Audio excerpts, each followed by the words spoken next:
Ed wrote this article nearly 10 years ago to commemorate the opening of the lovely Children's Memorial Garden at his and Nadia's home. Before I start reading this, I think that there's a numbers thing to think about here, because in the article, Ed talks about the death of 500 children.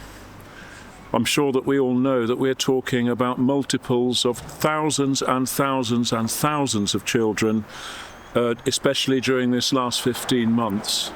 But this is what Ed wrote, and I think it's particularly pertinent right now.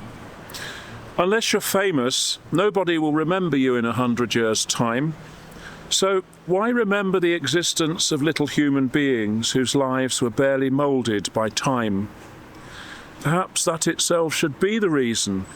Unformed little lives, forever unable to make a mark, brutally and unavoidably cut short by the actions of their betters. We should be like elephants, discovering kindred bones, in a true state of shock, mystified, pacing around, reluctant to leave, trying to understand the cause. We know the circumstances. Tank shells and airstrikes killing children at home, the place of safety and security. Well, so it ought to be, since that is any child's minimal primary demand. The ordinary circumstances of life, like going out to shop, are most significant for children. On the 8th of July, a drone fired a missile at 3 children on a street in Jabalia. 1 was killed on the spot, the other 2 injured. The boys were on their way to buy ingredients for a hummus dish for iftar.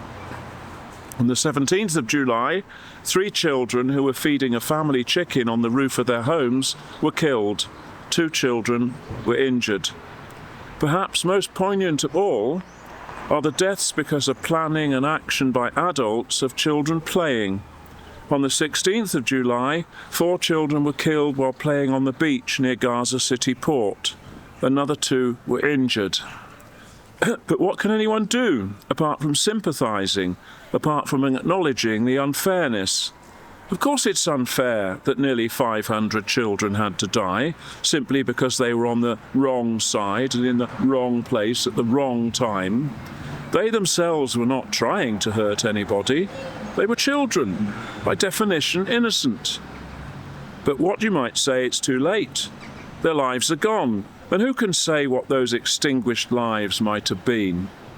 All we can do is attempt to save future lives through speaking out, by protesting, by trying to help the survivors.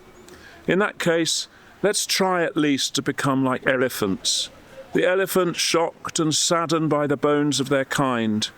We're impressed by their behaviour because it seems to be human.